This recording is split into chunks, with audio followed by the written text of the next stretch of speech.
Hi guys, how are you doing?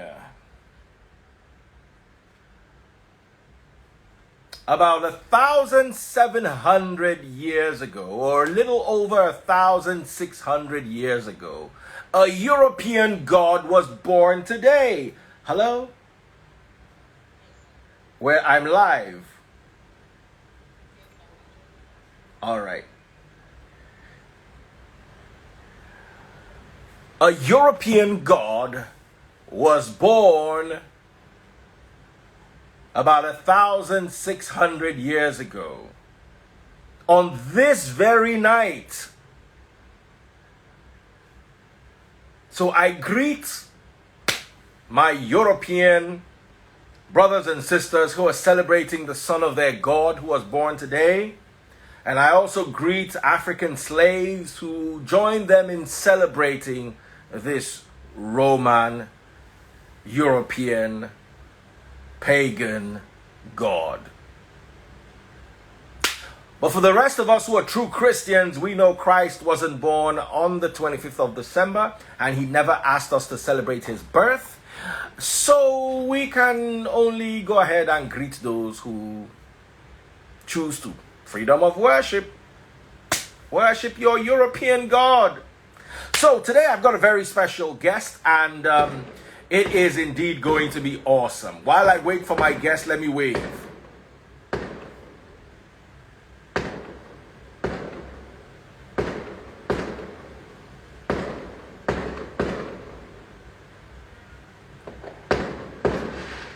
Mayori saying Papa no get sense.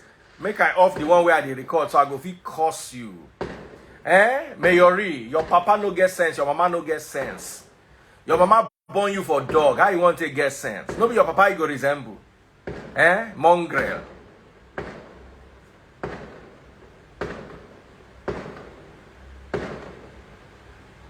You know if you get sense, world the end. Someone say I'm too controversial because I refuse to worship European gods. That's what makes me controversial. Okay, you are right, I'm controversial.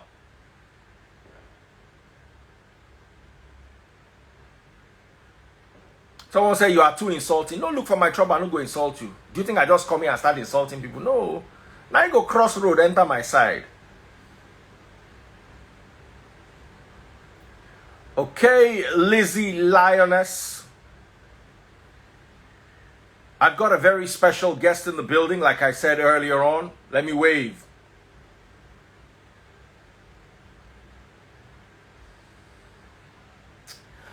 All right, a big shout out to my very special guest, African God. Okay, so I've invited him to the live, and the topic today. Hi, Daddy Freeze. Hi, how are you doing? I'm great. How about you? Very well, thank you. Has your name always been African God? It used to be Roman God. There was something I was talking about. I was talking about traditional African religion, and somebody called me out and said, "You're talking about traditional African religion, and your name is Roman God." And I changed it right there and then because I felt like, yeah. Yeah, because your face looks familiar. You look like someone I've seen before. Awesome. Roman God. Talking about gods, there's a Roman God that's born today. Let's wave to the Roman God.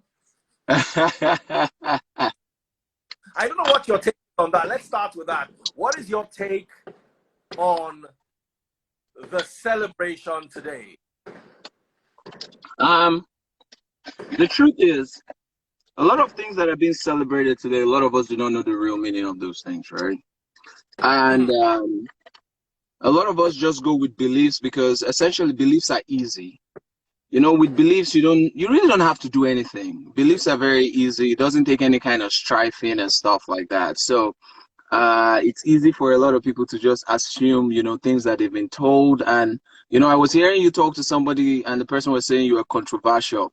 You know, ignorance is so common these days that if you have any form of intelligence today, you are seen as controversial and you're almost seen as if you are disabled just because you strive and stuff like that.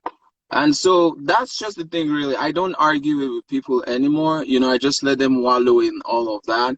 But the truth is, that a lot of people's belief even about these things are just to a point of convenience. I don't know if you understand what I'm trying. Belief for a lot of people is convenient. I have a friend whose mom, and I'm not. Yeah, this is not a political statement. She right, and I was like, she should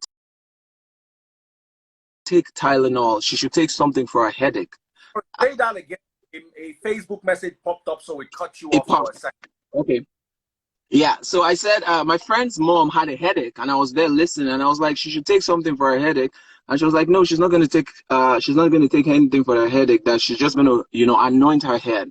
And I was like, okay. And down the line, we're having a conversation, and my friend was like, yeah, she just got her booster shot, and I'm like, okay, so she believes that the oil can work for headache, but not for coronavirus. So you see that she knows what she's doing, and it's just to a point of convenience. A headache, you can pray on a headache, but when it turns to migraine, you know to do something about it. So I always say a lot of people's concept of these things is just to a point of convenience. The moment it gets really serious, they know exactly what to do and they will find out what to do. So that's that about that. Yeah. Wow, this conversation is going to be interesting. Ladies and gentlemen, I've got African God in the building. And this is going, I'm sure we're going to have many more conversations along these lines. The topic, polarities with Ayodeji Savage. Yes.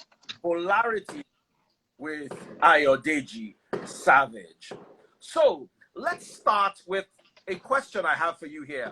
Does religion affect culture? And how does it both affect geography and culture? Religion, culture, geography, how are they intertwined? So you see, one thing that's very essential is that we have to understand right here and now is religion is an. Noise. I know the way it is. I can imagine. I can imagine. Nigerians just have to celebrate their Roman. It's good. They're Roman gods, right? No Roman gods. Yeah.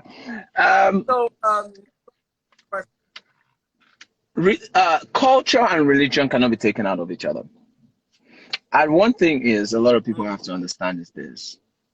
It is the culture that kind of dictates the religion. You cannot separate them. I'll give you a very funny instance. Culture is a total way of life of a people. A way of life of a people, religion is included in that. The way that they communicate with the divine. And you realize that a lot of times, depending on how intelligent a race or a group of people are, that's what determines their connection or how they interact with the divine. There was a time when we were killing virgins as a sacrifice. And now our intelligence has progressed. We're not doing that anymore. We feel like we can give God a couple of dollars on Sunday and he's also going to be fine with that. Right? So that's one. Then secondly, yeah, and it's going to be fine. It's going to be fine. You know, we can do whatever I want. We can do whatever I want Monday, Tuesday, Wednesday, Thursday, Friday, Saturday. Give God a couple of dollars on Sunday or Friday. He's good, you know? So that is that. I want you to see, and I want everybody to follow me on this, right? You see, the language is a very strong part, is a very integral part of a culture. I would use Islam to explain this. You have to learn Arabic, which is somebody else's culture, for you to interact with somebody that you consider as your God.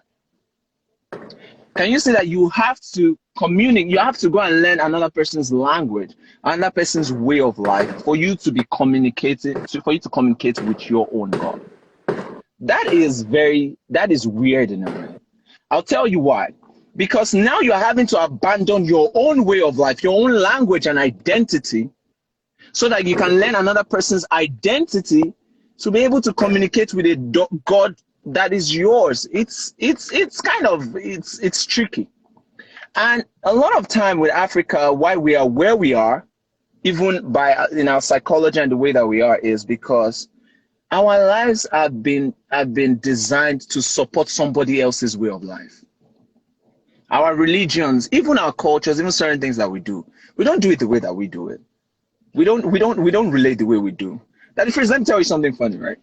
You see all those Afars that have all those turbans on their head and stuff like that, bro. It's because that is an Arab people from the Arab area live in deserts, and there are sandstorms, so they have to cover their hair so that sand doesn't get in it, and they are beards, and that is why the turban and that thing and the veil and the jalabias. But look at us in a tropical area, only a hot Friday afternoon, you see those people with that.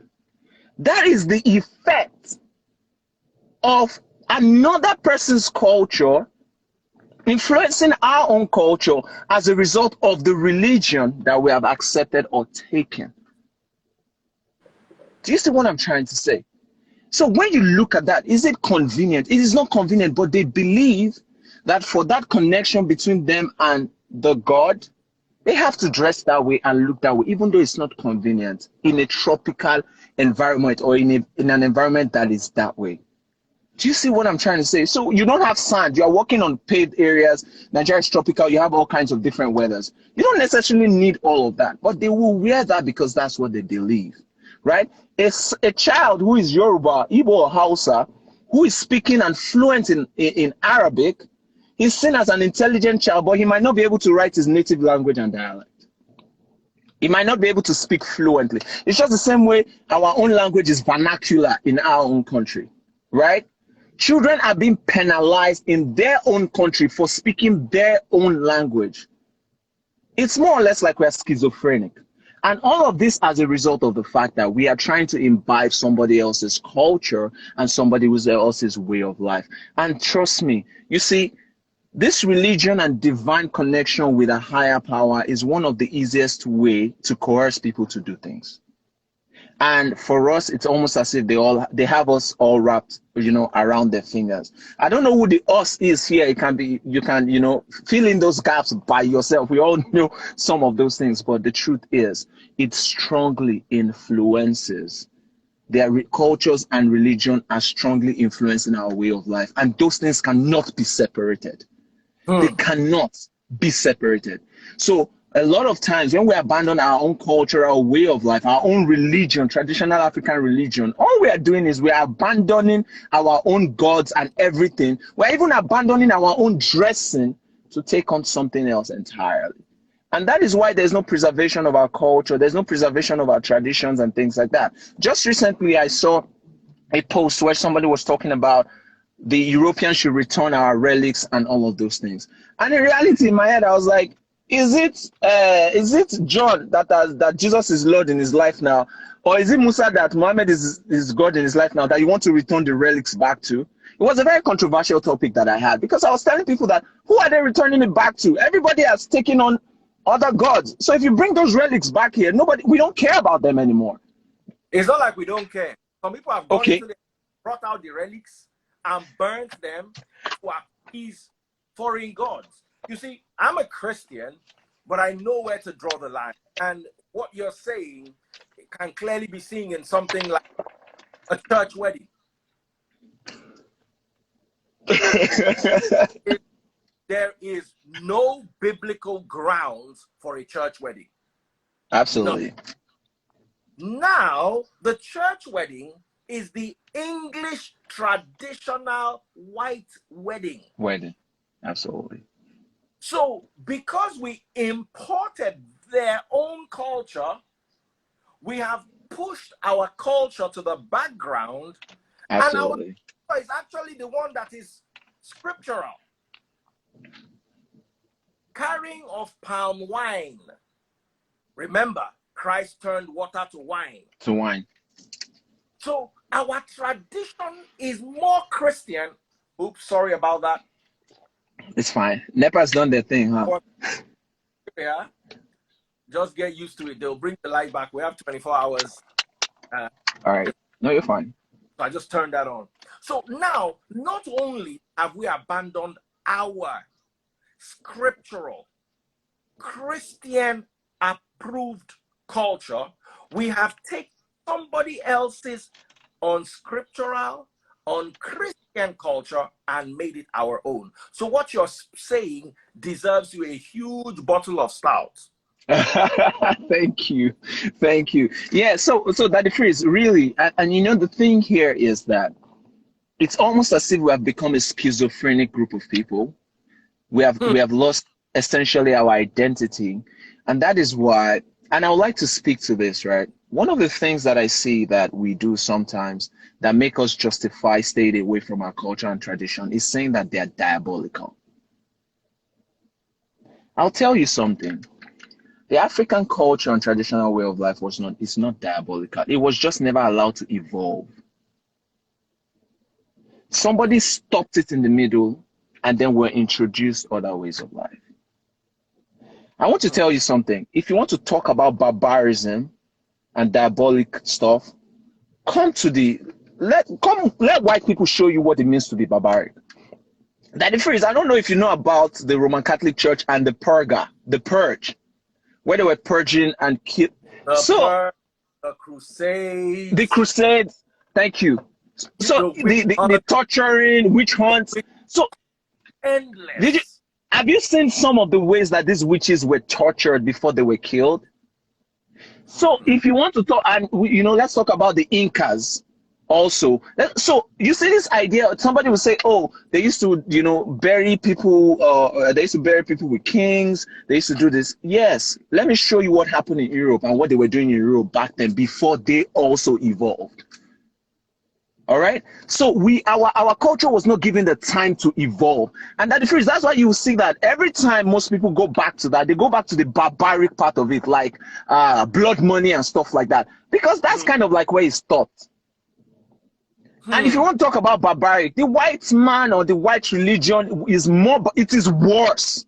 100%. I'm telling you, people go into villages with the crusade, they go into villages and end a whole race, and you won't hear about them. How many races have been wiped off the earth just because there is no account of the people that carried out this evil on them? Let's talk about the crusades. Let's talk about the Ottoman Empire. There's a lot of it. The Ottoman Empire and the Constantinople. Thank you very much. So there's just, and it's weird, but that's just the history of these things that a lot of people do not pay any kind of attention to. So when you say our culture is diabolic, it's not barbaric. It just hasn't evolved. If it was given time, it would evolve, because we'll find a way to marry that into our new lives right now, which is what the Westerners have done. And that it is one stuff I want to drop here for everybody here is Westernization does not mean civilization. Some people think that taking on a Western way of life is civilization. No. You need to go and hear how the Benin Kingdom was described before colonialism, before slavery. So do not think that for once, anything about us as black people is barbaric, it is backward, it is regressive. That is just not true. All of these things started when they started introducing all these new things into our lives. And that is why we don't see eye to eye anymore. I'm sorry, Daddy Freeze, I know you're a Christian, but everybody's reading the same book, but we still cannot interpret it the same way. There's some kind of confusion within that same book. And a lot of us are having different opinions and perceptions about it. But the truth is, there was something that held us all together at one time. This color, and we have lost that completely. So that the phrase, you cannot differentiate, you cannot take out culture from religion. And that is why you would realize that for you to take on somebody else's called religion, you must also imbibe their culture. You cannot remove them from each other. And that is why it is very dangerous for us to abandon what it is that we are for something that somebody else is introducing. It would have even been nicer if we could marry it, but we are not even marrying it. We are just abandoning our own, like, you know what, it is diabolical, we don't need it, it is messed up, and we are facing, somebody else's. So we are in support of the preservation of another person's culture. That first, do you know how much gets out of Nigeria every year to go to Mecca? Or to Jerusalem? Or to Jerusalem. You know, you're understanding. Or to Jerusalem. Do you know how much those people are making in tourism every year? Because everybody's traveling. Anyways, let me leave it there. Let me leave it there. Oh, wow, they're making noise. All these Christmas people. Oh man. Now, let me ask you, even though you answered this, I want you to answer this more fully. How does religion contribute to culture change? Cultural change, right? How does religion contribute to culture change? If I look at culture from the angle of being our total way of life, right? I feel like it is the culture and the times that actually would influence the religion. Hold on, Roman. All you right. could keep talking, but I'm going to relocate from here to another part of the house where there'll Absolutely. be noise because of these people having their Christmas night. No, I'll let you move. I'll let you move away. Talking, I'll mute my mic and the video, so it shouldn't All stop right. you. All right. So, absolutely. Absolutely. All right. So, guys, back to what I was saying, right? It is the times that we find ourselves in, the times that we are in, that determines if the religion is going to evolve. The culture also is supposed to change with time. See, if you look at our traditional, let's look at Yoruba people for instance, right? You have to understand that it is the times that we find ourselves in that determines the culture. Then the culture in some way is going to influence the way that we communicate with the divine. For instance, there was a time in the Nigerian, in Africa, or rather in Yoruba culture, where a man that has a lot of children is the rich man. There was a time when a man who has the biggest farm is the rich man. There was a time when the man who has, depending on how many wives the man has, is the rich man. And you see, let me give you a bit of background, right? A lot of people think that these cultures were just sat down. A lot of people sat down, or some wise people sat down and decided these things. No, some wise people did not sit down and decide these things. Some people were thrown into a situation, and what we consider as culture today was their own coping mechanism for that time that they found themselves in. Now, if you remember, if you know that there was a time when agriculture is the most important thing. Economics depended 100% on agriculture, right? And we did not have mechanized farming. We didn't have the bulldozers and things like that. That was the time when, as a man, if you have a big farm, you have to marry many wives so that you can have many children so that they can farm that farmland. And it was in this time that male children were very important and essential. And as a result, when a man has a male child, it is seen that, you have one more hand to be able to do things on the farm. You see, it is those times that they existed in that determined what they considered as wealth and how they related. Some people think that culture was some intelligent people sat down together and decided that this is how we'll do things. Not necessarily. It was just people trying to exist in the times that they found themselves in. And they created, however, with the best way that they could deal with those things, right? And that is why when people keep referring back to culture, this is how we did it back then. I'm always telling them that, no, it is how we did it, but it's not how we should keep doing it. A lot of our forefathers did what they did back then with the information that is available to them. If you wake our forefathers up right now and tell them we are still doing things the way they were doing it, they will crush us and tell us that we are dumb, because they only did those things that way back then because that was the information that was available to them at the time. So imagine us in this age right now, still stuck in that time, assuming that because our fathers did it that way, we should still do it that way now. No, we still have men today assuming that because they have female children, they have not given birth to children. There was a time when brunt, strength was important. That was when there was no mechanized farming. That was why everybody farmed what they ate. That was when it was important. But right now, it is not that important anymore. So we need to get away from that. So that the phrase, what I'm trying to say in essence is, it is the times that we find ourselves in that determines the culture, that should, determine the culture. And it is that culture that then would influence how we communicate with the divine. A very good example would be, there was a time when people did not understand weather. They didn't get it. So they felt that if they got a virgin and sacrificed the virgin, rain is going to fall, right? But right now, with the evolution and science, we know that we can read weather for the next 3 weeks. So you know when to, put things in the ground and stuff like that. So as a result, your communication with the divine for rain will not necessarily be to sacrifice a human being. It will just be for you to study the weather, know when it rains, and that is when you are going to put something in the ground. So you can see that the times that we find ourselves in is what is going to influence, or that's what should influence our culture.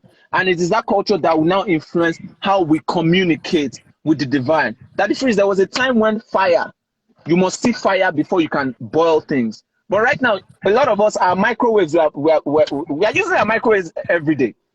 Are you seeing the fire? Electromagnetic waves are warming your food. How is that not a miracle?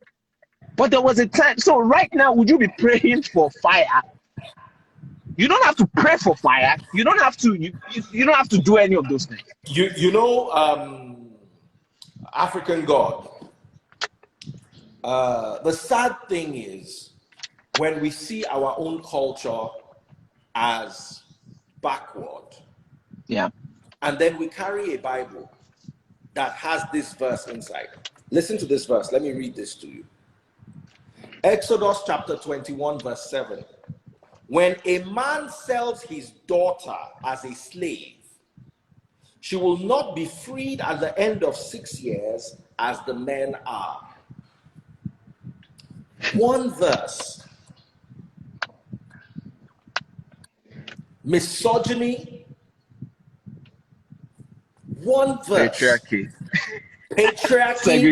Segregation, prejudice, sexism. Yeah. In one verse, a father can decide to sell his daughter. But unlike the sons who can be freed at the end of 6 years, because Israel back then had a 7-year rotation. And I use tithe to explain it. The first year they eat their tithe, the second year they eat their tithe, the third year they give the tithe to the Levites. The fourth year they eat their tithe, the fifth year they eat their tithe, the sixth year they give the tithe to the Levites, and the seventh year they rest.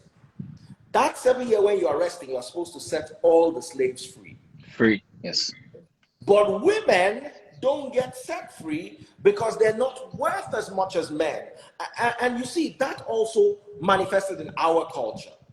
Absolutely. Because you need a man to be able to do a man's job, and a woman will not be able to do a man's job. But today, what's a man's job? Flying a plane, a woman can fly it. Even football, there's female soccer. So you are so correct. I like the angle at which you came at this from. The fact that our culture was not allowed to evolve. Yes, it was not allowed to. And that is so deep and so powerful, because I'm a Christian and I'm never going to throw away my Christian beliefs and faiths. But I also know that Africanism is not wickedness. It's not bad. It's not the evil they have attributed to us. And there's something else. You see, the more you study the scriptures, if you go to the book of Ruth, for instance, let me read this for you. Absolutely.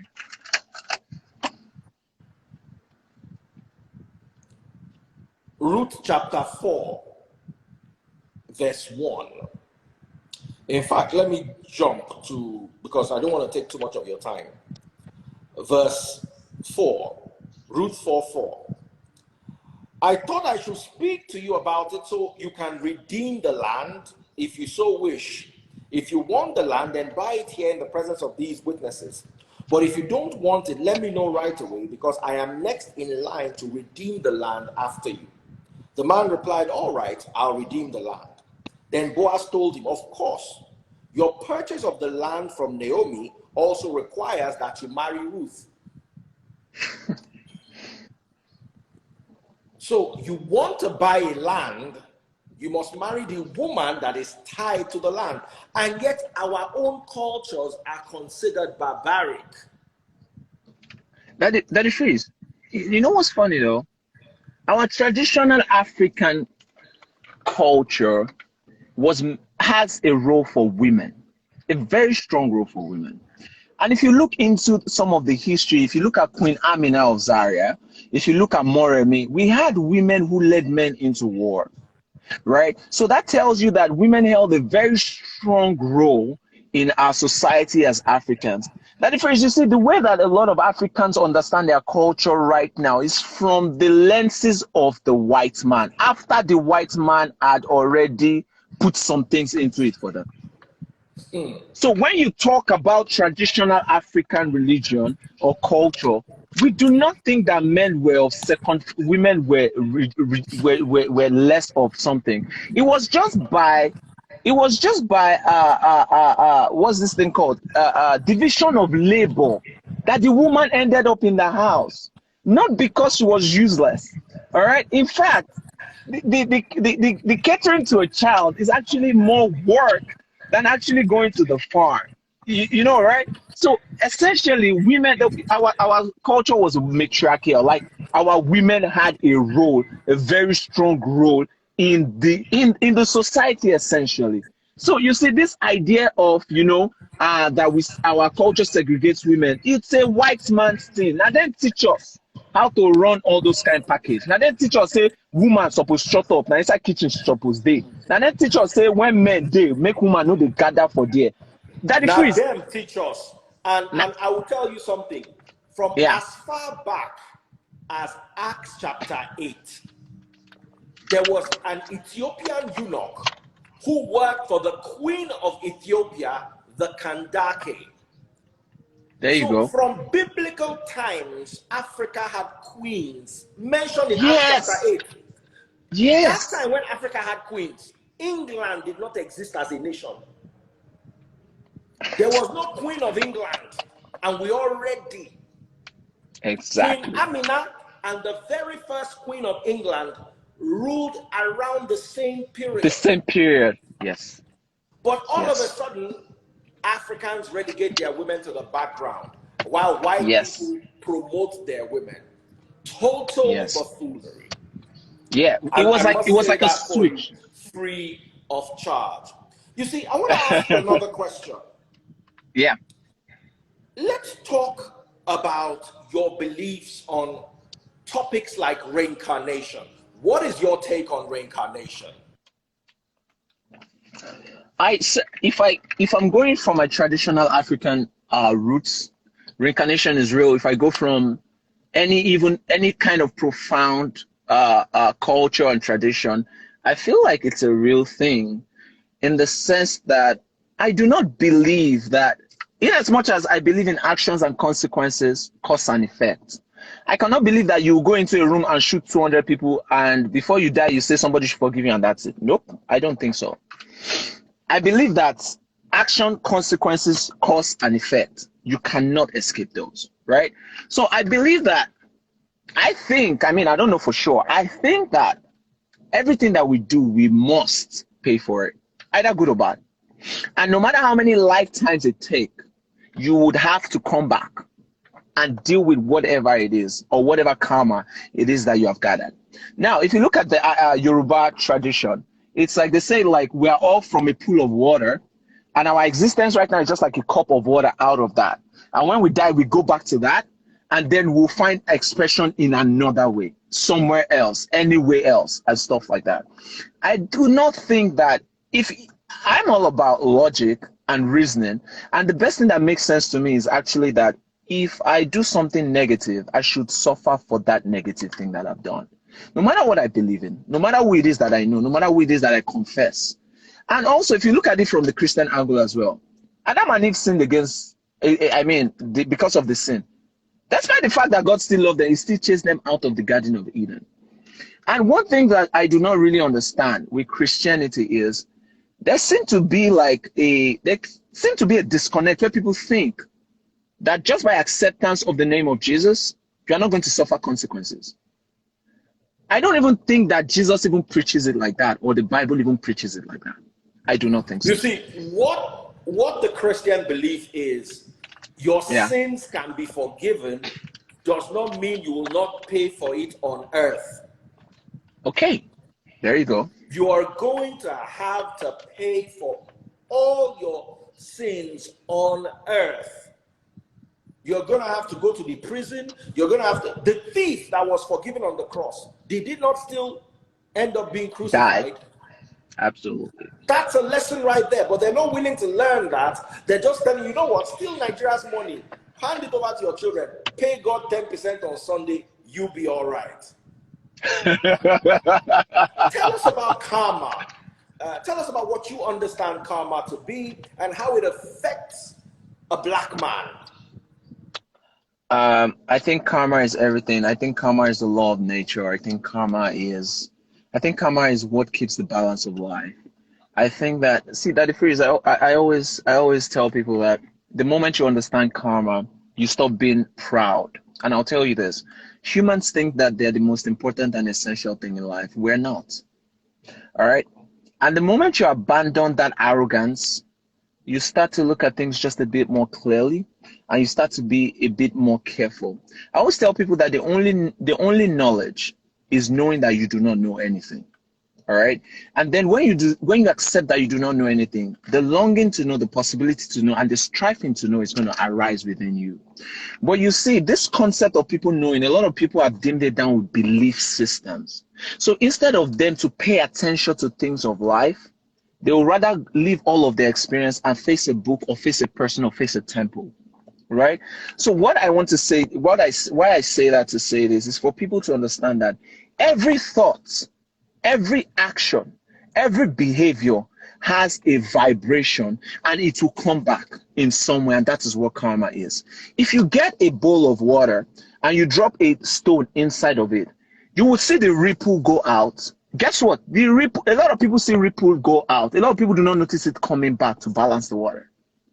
So every thought, negative or positive, every action, negative or positive, whatever it is that you are doing, it's just like that ripple you are dropping. It will go out and it will come back. So as a result of that, all your thoughts, all your emotion, that is what karma is. And the moment you abandon that your pride and arrogance of you're the most important thing in life, everything you want to say, every action that you're about to carry, everything that you're about to do, you will think about it twice, because you know that there's going to be a result, there's going to be a consequence for all of that action that you're about to carry out. I tell people, I am not a believer, and that the phrase, I'll tell you about this later. I am not a believer in the general sense of what belief means. But because I am not a believer, because I do not believe that Jesus is going to save me one day, because I do not believe that Muhammad is going to save me one day, I have realized that I'm more careful with everything that I do.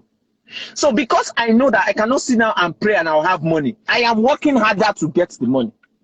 Because I know that there is no grace for me, for things to just happen to me, I work harder to achieve those things. So as a result, I am taking my steps a little bit more carefully, because I know that if I step on your toes, there's a tendency that you punch me and I can die. So I would watch not stepping on your toes. But you see, a lot of us have all of these beliefs that make us feel like we can just match anybody, say anything, act anyhow. And before we sleep at night, we say, God, forgive us. I've given my life to Christ. I've given my life to Muhammad. And we just think everything is cancelled. And then we hurt people. We make people feel bad. We become a source of pain for a lot of people and things like that. And that is not fair. I feel like the first step to understanding and even respecting the Creator is understanding that the Creator cannot be separated from the creation. So as a result, I am seeing you like a creation. I'm seeing you as God, and God manifesting inside of you right now. So everything that I'm trying to do will be with that respect and reverence of that God that is within you, or that supreme intelligence, or whatever it is. So if I know that God is within you, the Creator is within you, I know that anything that I do to you, the Creator is going to fight back. So I try as much as possible to step just a little bit more carefully. Absolutely. You see, just a little more careful. Because of the noise, I'm muting my mic and waiting for the music to come down so I can quickly interject you when the music is a little low. Goes down. Okay. You see, even in Christianity, no matter how big you are, look at what David, the man after God's heart, big David, did to that man, the husband of Bathsheba. Yeah. David lost 2 sons, in fact 3 sons on this matter. In fact, Is it 4 Bathsheba or sons said, Uriah? Is it Bathsheba or yes, Uriah? yes, Bathsheba? Oh, okay. Bathsheba's husband. Oh, okay. 4 sons. The child Bathsheba gave birth to died. There was Absalom killed his brother who raped his Yes, sister. killed his brother. Yeah. Then Solomon now killed Adonijah Yeah. over the throne of David. So Yes. the amount of karma that came back to David for that singular act of one person, he's at the point he was exiled from his own kingdom. His own son Absalom Tried to kill him or slept take over. with 10 of his Yes. concubines in the view of all Israel. So people don't understand, and what you have raised, I have this message for pastors. Pastors will climb the pulpit and say, how dare you, do you know the anointing on my head? The moment you accept that, you throw away the reflection of your God from within you onto a foreign object. Absolutely. And the worship that is meant for yourself, the blessing that are meant to be upon you, you have transferred them to a man who, in all honesty, is not worthy to wash your car, let alone teach you about faith. Absolutely. So Absolutely. I love this thing that you've just said, and we might have our differences with regards to faith, but at the end of the day, there's so many points where we're meeting. And I'm enjoying this session more than anything else. Let's talk about a political religious affiliation. Can it be beneficial? I'm of the opinion that yes, although religion can be used to influence politics, it really has no business in politics, because if you use religion to influence politics, you end up using politics to influence religion. That's my take, but what is yours in that regard? I feel like both of them should not mix, and I feel like there should be laws and rules. So we're on the same page. They have Yeah. no business mixing. Yes. Apart from a prophet walking into the kingdom of a king and giving advice or a prophecy or praying, he has no other business, in my humble opinion and my understanding of scripture. Absolutely. But please, throw some light even on in this. the Bible. Even in the Bible, a lot of times they just come over there, lay their hands on somebody, do whatever it is, or tell what has been passed through them, and that's just the thing, and they just leave. And you would see that if it's in Nigeria right now, you can tell the problems of religion influencing politics. Because if religion did not influence politics, you see that Lagos-Ibadan Expressway, you see all of those churches there, they should be removed. Because every time they have those events, you are blocking a major highway that affects the economy of people within a country. And that place is going to be packed. And nobody's saying anything about it, because guess what? Somebody knew somebody in the government that allocated a highway for them to have those events on there, and nobody's saying anything about it, right? There should be clear rules and guidelines, I think, that should not make those two things mix. And this would be, maybe the constitution, or maybe stipulations or certain things, but something has to be done. Religion is our way, it's part of our culture, and sometimes it starts to shape us. And some of our cultures and our way of life actually shapes the policies that we make in government and things like that. I understand that. The truth is, all of these things are completely how a person functions, and it's going to affect anything that the person does. But there should be a limit to it, not to the point where people of different belief systems are using political power and political posts to fight themselves and actually hassle over their religious tendencies and their religious beliefs. So yes, but that difference, if we look at the history, politics and religion, the way like the Roman Catholics have mixed it up, we don't want that, because that's just control, essentially. We don't want to. We don't want that. Decides what happens in government. Yes, once you sit down and watch movies like The Cathedral on the Sea, on Netflix, once you watch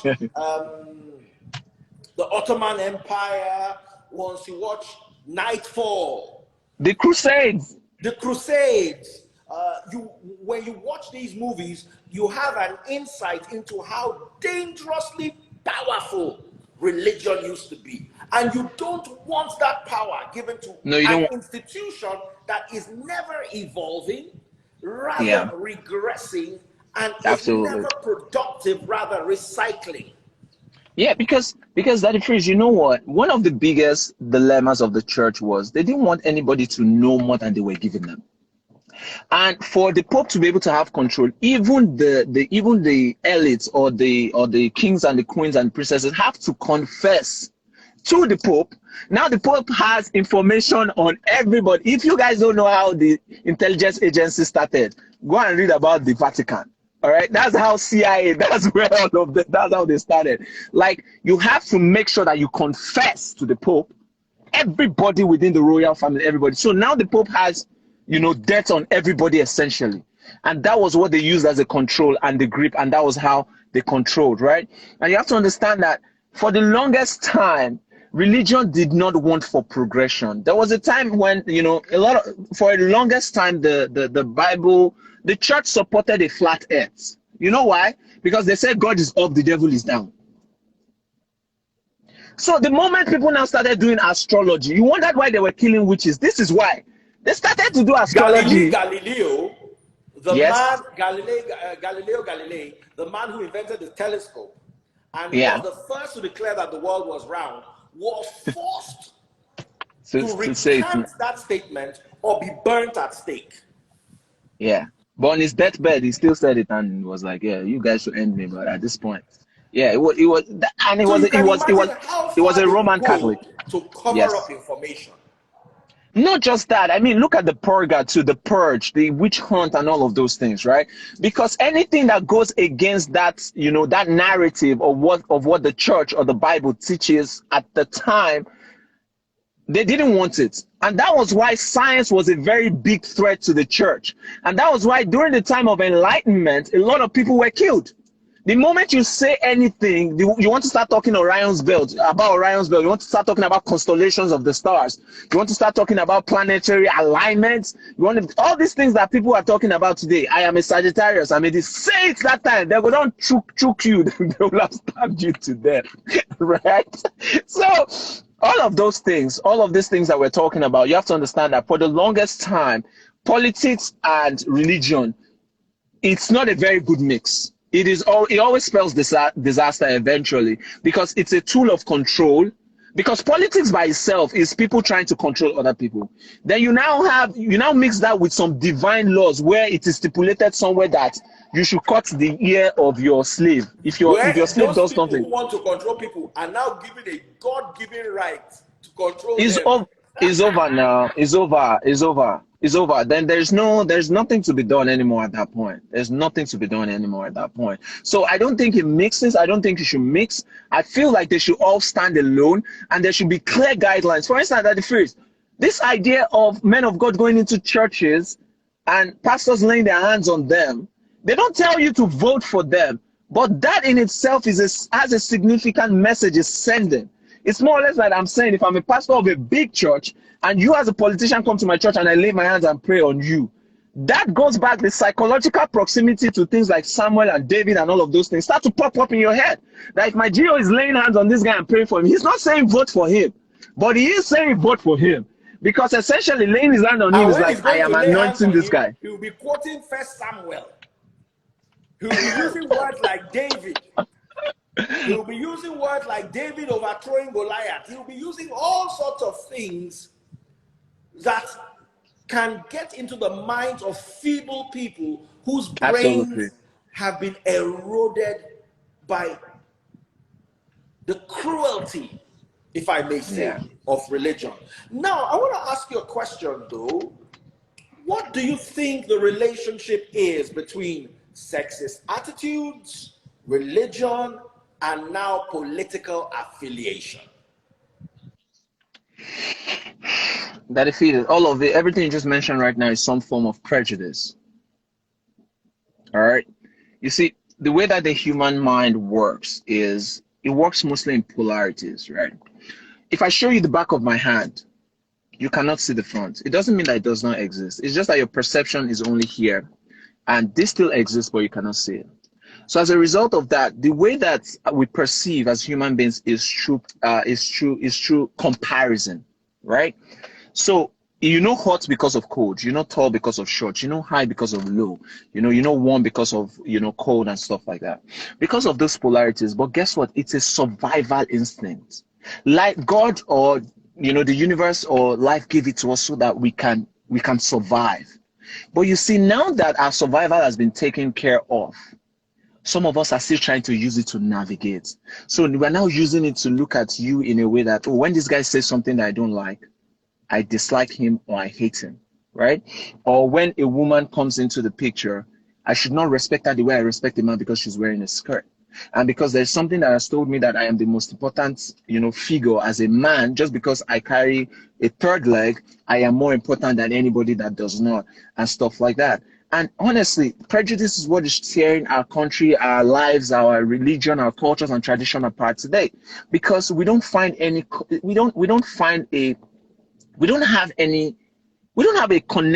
anything that connects us all anymore.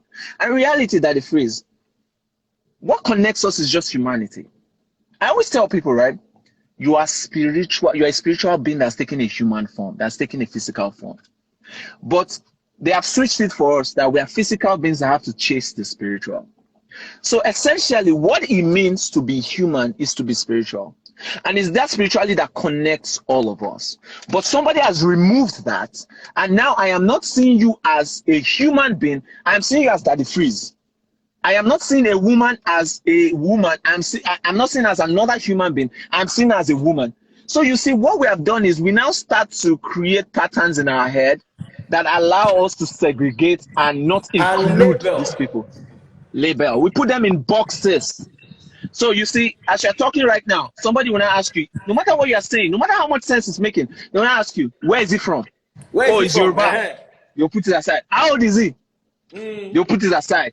He has gray hair. When I challenge a pastor and I bring out the Bible, I bring out history, I bring out reality, I bring out science, the first question you say is, can you gather the people he gathered on the 5th of December? There you go. You are preaching to 300 people. He gathered 300,000. Go and gather 300,000. You see, you are ignoring reality. Absolutely. And you are trying to put me in a box that I cannot be in. But let me tell you something. If I decide to lie like they are lying, I'll have a bigger crowd than they do. Absolutely. Because you speak more English than them. You are more researched than them. If I want to use Bible to do somebody wayo, I know where to use and you will not catch me because you don't know it. Yes. The ones they are doing, we're catching them. You see? And talking about labels and boxes, this brings me to the next question. What are your views on LGBT and the LGBT community? Okay, let me start with a personal story. My daughter is 2 years old, and since she was 1 year old, I take her to the LGBTQ parade. And somebody told me that why am I taking her there? That am I teaching her to be LGBTQ? I said no. I'm teaching my daughter that there are other people that do not act like her mommy and her daddy, and it's okay. That's the message there. Same daughter, I sit her in front of the TV and teach her about traditional African religion. Same daughter watches what it means to be a Muslim, the last prophet Muhammad. Same daughter watches what it means to be a Christian. What am I doing? I'm trying to give her all the information. That's all I'm doing, right? I don't have a perception about the LGBTQ community whatsoever. You know why? Whatever anybody chooses to do with their body in their bedroom is none of my business. Whatever anybody decides to do with their physical body is none of my business. And I don't, when it comes to prejudice, I don't play with it because that is, you know what, as a black man, I know what it means to live in America as a black man. I know what it means when I go into an expensive store and the way people look at me. I know what it means with the cost because maybe I drive a nice car. I know what it means. I will not put any other person through that. 100%. Whatever anybody chooses to do with their body is absolutely none of anybody's business. And now there are some people recently that are saying that, but they are doing it in the movies and in the cartoons and all of that. And I asked them, do you know what black people have been fighting for in Hollywood since all of these days? Black people have been fighting for more representation in Hollywood since all of these days. Just because of our skin color, they don't let us play certain roles. They let us play only gangsters. They only let us do something. We have been fighting for that. The only reason why people come together to form a group is so that their voice can be heard, because individually you do not listen to them. And black people have gone through this for the longest time in their lives in America, and we are still going through it. So I can understand another person's struggle just for their sexuality. And the truth is that all of us, we have all of these fetishes, all of us, there are so many crazy things we are doing in bed that if some of us, they catch us in bed, nobody will listen to us in our lives again. Nobody will talk to us anymore. Do you understand what I'm trying to say? But if these people are deciding that that is what they want to be, they are not toasting us, they are on their own and stuff like that. Allow them to be that. It is none of our business. It is not our prerogative. What people do with their genitals is their business. All right? We should not be, we are now using that narrative to push a culture of oppression, hatred, and segregation. I saw a video one day that they freeze on Instablog. A boy was being beaten because he was dressing like a girl. And the comments that I was seeing made me very sad. Nobody was speaking to the violence against another human being. Nobody was speaking about the fact that this person has a right to dress, act, and be the same way like all of you. Everybody were just speaking to make them beat them well. All of these gay people, we don't want them, and this and that. Why is that? Head go correct. He head go correct. And that is, I'm there thinking, right? Nobody's talking about the violence. Your father at home was closeted gay. Baba will born you. Do you know it? If he hid it all his life and died with the knowledge because of that? Let me tell you a story. I grew up in the hood. They caught a woman stealing. I grew up in Arimo, Ibadan. She was stealing clothes. They stripped her, they're beating her. They went to bring petrol. You understand? And matches.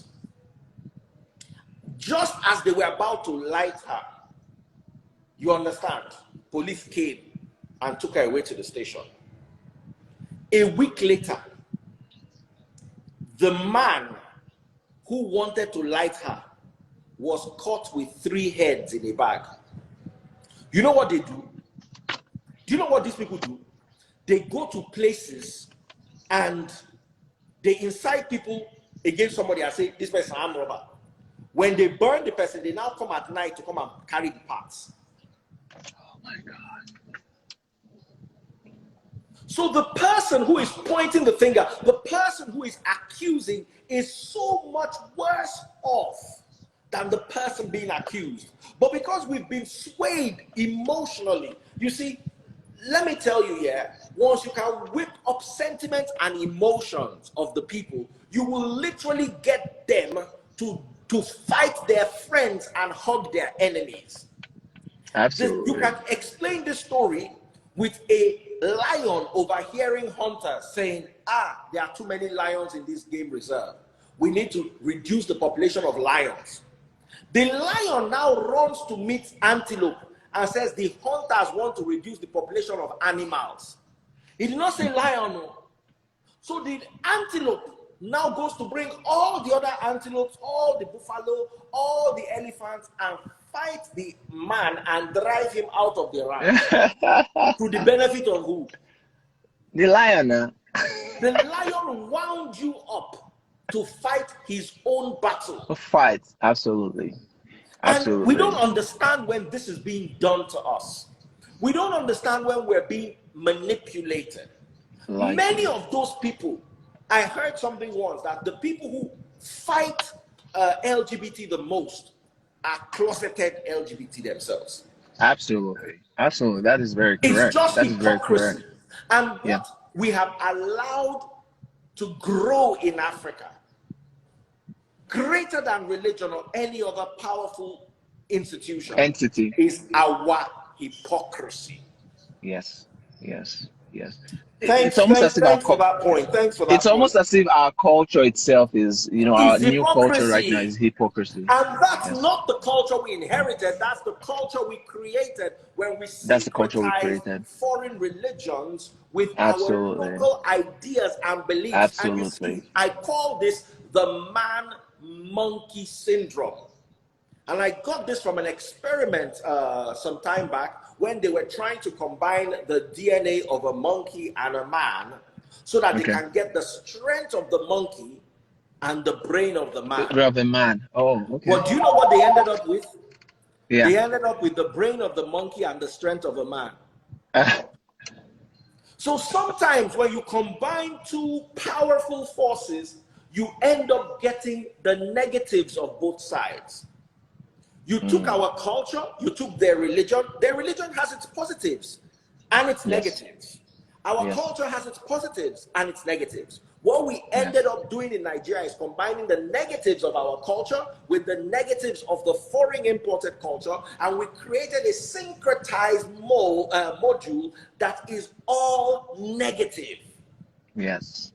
And even those people even do not see the part of their culture that we're taking. They still see us as less. Yes. And so it's not working for us. Our own cultures and beliefs. Do you think you're going to go to Japan It's not concerned. and then they're going to start speaking English? You will speak their language of Kaya interpreter. You will learn now. But we then go punish us say they speak Yoruba for Look at Squid Game, the biggest series in 2021 of next. Period. That's the Netflix period. Acted in the native South Korean tongue. Yeah. If they could do it, we can do it. Yeah, we can. Let me ask you a few more questions as we begin to round off. All right. Does international human rights law, in your opinion, apply to LGBT? Say that again. International what?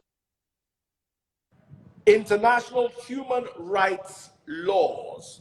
Do you think they should apply to LGBT? Do you think that there should be certain laws created for the LGBT community, or they should operate under our own laws with regards to gender identity? For instance, you go to a bathroom, there's male, there's female. In Nigeria, Bobrisky has to use a male bathroom. All that hey Bob. You're not gonna go into the female toilet, Bob. Oh yeah, it's gonna catch a fist if it does that. Yeah. So what is your opinion on that restriction? I think that it should be created for them. Because for any time that we have a peculiarity in terms of, people fighting for their rights and things like that, I think we need to create something for them. I'll tell you why. It's just like, I always use the slavery and, the Africans in America as a benchmark every time that I'm trying to think about anything that has to do with prejudice. Because these are peculiar issues that have to do with human lives. I think that they have to create something special for them, because for the most part, we are not accepting them. If we accepted them in the first place, they didn't need to create a group for themselves. They didn't have to create a rainbow. They don't have to create all of that. If we're having fun with slavery, we'll not create the civil rights movement. Do you see what I'm trying to say? So if we have created that for our emancipation, then for these people, since they are not being accepted, I think the law has to actually almost, get people to the point where they have no choice to actually respect them. Some people do not realize this, right? As Black people in Nigeria, apart from nepotism, a lot of them really don't understand. We might not understand what racism really is. I have felt what racism is, and let me tell you something. It's not just about shooting somebody. There's some. You guys, it is deeper than that, right? So you will now imagine that these people cannot, we cannot just accept them. If we cannot just accept them, I feel like laws should be made to compel us to accept them. Because naturally, you assume that as humans, we should all accept everybody around us and whatever it is that they do, and it should be okay. But since we're not using our discretion to do that, I think that there should be laws that compel us to do that. And eventually, after a while, maybe we are going to, they will relax those laws as soon as people start to accept them the more and, make it easier for them, essentially. Life should not be hard for any human being. I don't know. I don't think that life should be difficult for any human being. I don't think that we should contribute to anything that makes another person's life inconvenient. I don't know. It makes my body crawl. Especially when people I had someone that was saying that if his son was this, he's going to kill that child and stuff like that. And I was just looking at the person like, okay, and he was talking about Christianity, and I'm like, bro, in your Bible, Jesus did not condemn anybody. He was hanging out with all of the baddest people. So if you are talking about Christianity and your faith in one breath and saying you are going to end another person's life in another breath, I'm sure Jesus will have a thing or two to say about that. But okay. All right, on a final note, let's talk about death. In what ways do you think it can be healthy to contemplate death or unhealthy to contemplate death? And what are your views about death generally? I love death. I have a very good relationship with death. You see, I and you right now, we've been here for a while. You think it's the time that is counting. It's not the time that is counting. It is me and you that are both counting away. So I don't know how many minutes we've spent here, but the truth is, whatever amount of minutes that we have spent, we are that minute closer. An hour, 3 minutes. All right, so we are an hour, 3 minutes closer to our death, essentially, right? And the remembrance and understanding of this is what keeps you in check. So if you want to be pissed with one person, understand that you're an hour, 3 minutes closer to your grave.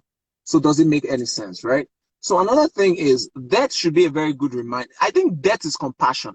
I think the biggest problem would be if you had to live forever. Everybody thinks that living forever I don't think so. I think it would be a very huge problem when you have to live forever. Because imagine if you have to live for 200 years and all your children die in your presence, your grandchildren die in your presence, your great-grandchildren die in your presence. How would you start to feel? All right? So death is compassion. And I feel like everybody needs to have a healthy relationship with that. What I mean by that is let it be at the back of your mind that is going to happen, and it can happen at any time. I feel like it keeps us on our toes. Now, I'm not talking about fantasizing about death and romanticizing it. No. Just know that it is something that is definite and it will happen. If you understand it from that concept, and not that every time you're always thinking about death as if something negative is going to happen to you, I think you are fine. Because the truth is, we are only here for a short period of time. And everybody has to understand that what you came here to do, nobody else can do it. And if you realize that you have a limited amount of time on this earth, I think it gingers you to do whatever it is that you have to do when you have to do it. You don't have to procrastinate and things like that. But on a deeper sense, in a deeper way, I think that death is compassion. I feel like if you are living a full-fledged life, you will not be scared of the end.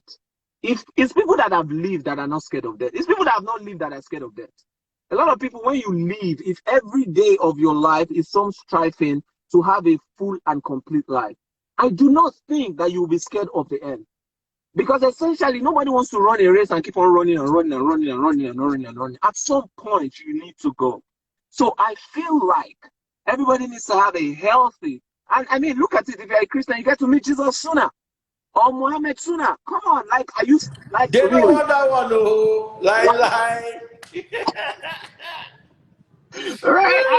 I'm just saying, like, just think about it, like, you get to be pushed to the front of the line. I joke with my Christian friends sometimes when they are sick. I'm like, don't use Panadol. Maybe that's Jesus trying to throw you to the front of the line to come and enjoy all of those goodies in heaven. Paradise. Right? Exactly, come to paradise. Nigerians don't want that, but all of them want to go heaven.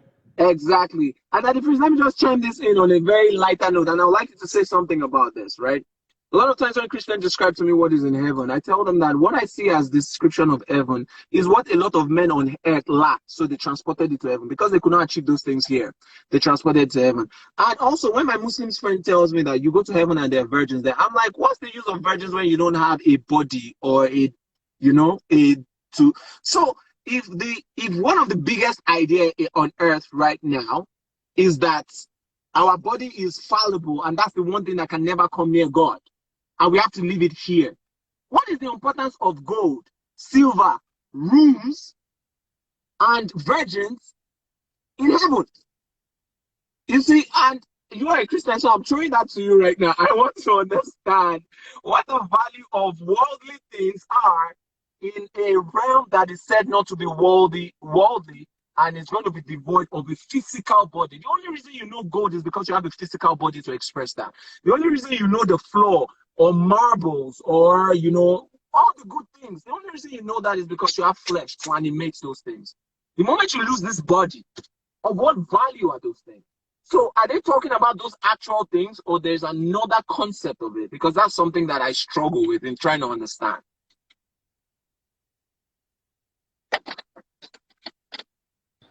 Bro, you have said it all. You have said it all. It was such a wonderful time having you on the live. I'm so sorry we could have gone on for longer, but the music is loud and it's No, that's filtering fine. in. And I'm glad That's we're fine. able to get so much from you over an hour, about an hour, 10 minutes. And normally my lives are between 30 minutes and 45 minutes, but you've just been so interesting. And I'm sure every single person here gained something. I'm also going to load it up on YouTube and Facebook so the Absolutely. audience can get to listen to you. On a parting note, is there anything you want to say to the people listening to you who are wondering what really is going on in life? So many people have lost it. So many people are now realizing that, especially with the work that some of us have done. People are realizing that, these are our geos now, our head that they use. It's not like they're taking us anywhere. It's all Yahoo, Yahoo.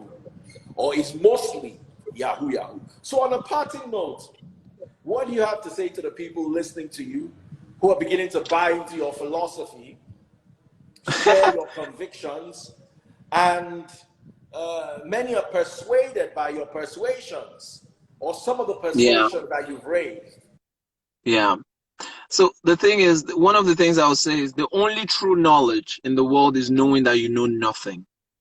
And until you accept your ignorance and your fallibility and your nothingness of life, you cannot become anything, you cannot know anything, and you will not strive for anything. Another thing is, a wise man can learn more from a foolish question than a fool can learn from a wise answer. And what that means to say is, everybody around you has something to teach. You just have to be willing to learn. That's all I'm going to say.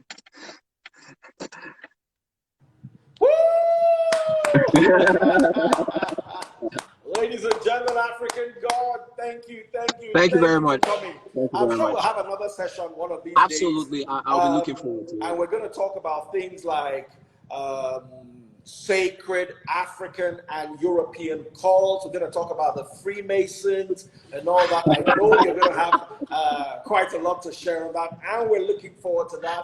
In the meantime, Absolutely. ladies and gentlemen, a big round of applause for our guest. Thank you very African much. God. Thank you very much, so Dr. much for Thank you for the joining us. opportunity. And Thank you. I'm sure we're going to have one of these sessions again. Absolutely. Take Absolutely. care, Thank you bro. very much. Yeah, God guys, have a good one. bless. And Thank to the you. rest of you, a pagan Roman god was born sometime 1,700 years ago. For those of you celebrating him, enjoy.